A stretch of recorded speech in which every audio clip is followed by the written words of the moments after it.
Assalamualaikum semua, nama saya Humaira Dan saya Khairunisa. Hari ini kita akan menerangkan tentang Geografi bab 5 Pengangkutan di Malaysia.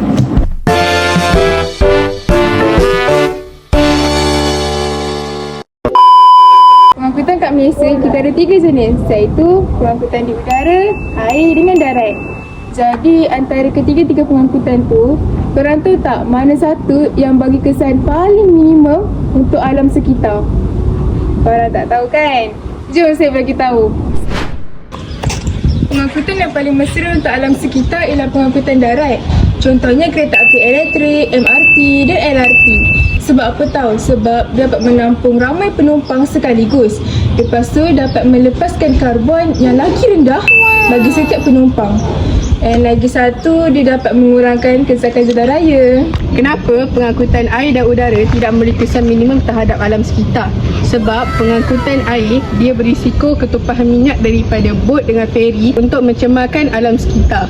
Selain daripada itu, pengangkutan udara pula, dia akan mengakibatkan peningkatan gas karbon dioksida yang akan menyebabkan pemanasan global. The other day. Okey korang, sumber tenaga yang boleh digunakan bagi menjadikan pengangkutan lebih mesra alam ialah sumber tenaga elektrik. Contohnya kereta elektrik, bas elektrik, kereta api elektrik, LRT ataupun MRT. Seterusnya, sumber tenaga suria. Ianya digunakan bagi membantu mengecas kenderaan elektrik atau sistem pengangkutan tertentu. Kemudian sumber hidrogen, contohnya kereta hidrogen dan bas hidrogen. Akhir sekali sumber biofuel, iaitu bas dan lori yang menggunakan biodiesel. Korang tahu tak, reka bentuk pengangkutan yang boleh dikurangkan kesan terhadap alam sekitar ialah dengan cara berjalan kaki atau berbasikal serta matikan enjin ketika menunggu dapat menjimatkan bahan api dan mengurangkan pencemaran udara. Terdapat pelbagai cara untuk mengurangkan penggunaan tenaga yang berlebihan. Seperti kita boleh mengamalkan berkongsi kereta untuk mengurangkan bilangan kenderaan di atas jalan raya. Kita juga boleh menggunakan kenderaan hybrid atau elektrik yang lebih cekap. Ataupun kita boleh memandu secara berhemah supaya penggunaan bahan api lebih jimat. Untuk soalan ni, kita boleh menggunakan sistem seperti GPS untuk memudahkan pengguna jalan raya untuk tengok jalan. Selain daripada itu, kita boleh guna sistem GPS untuk elakkan kesesakan lalu lintas. Dengan cara ni, kita dapat menjimatkan tenaga dan mengurangkan penggunaan bahan api yang berlebihan. Okey, sekarang ni saya nak bagi tahu ciri-ciri keselamatan dan keselesaan yang boleh ditambah tanpa menjejaskan alam sekitar. Dekat kereta ada beg udara atau lebih dikenali sebagai airbag. Fungsi dia adalah untuk melindungi penumpang ketika kemalangan. Sistem brek anti kunci dapat meningkatkan keselamatan tanpa tambah pencemaran. Penghawa dingin jimat tenaga selesa tapi kurang penggunaan tenaga. Smart sensor dapat elakkan kemalangan tanpa memberi kesan buruk terhadap alam sekitar. Kairun.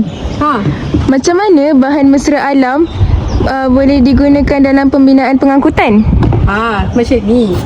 Aluminium dan kabel fiber boleh digunakan pada badan kereta kerana lebih ringan, dan bahan kitas semula seperti plastik biodegradasi digunakan kerana dapat menjaga kelestarian alam sekitar.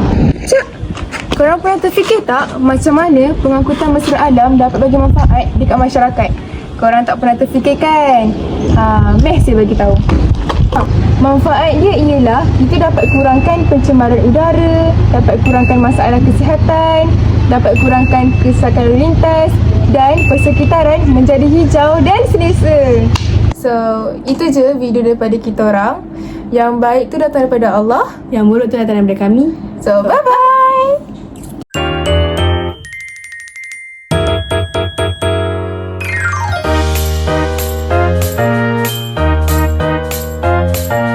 Penunggu kereta air dan udara. Contohnya kereta api elektrik, bas elektrik. Rasa tak apa cara penggunaan tenaga pengangkutan. Abah tenang dan udara bukanlah Sumber tenaga yang boleh digunakan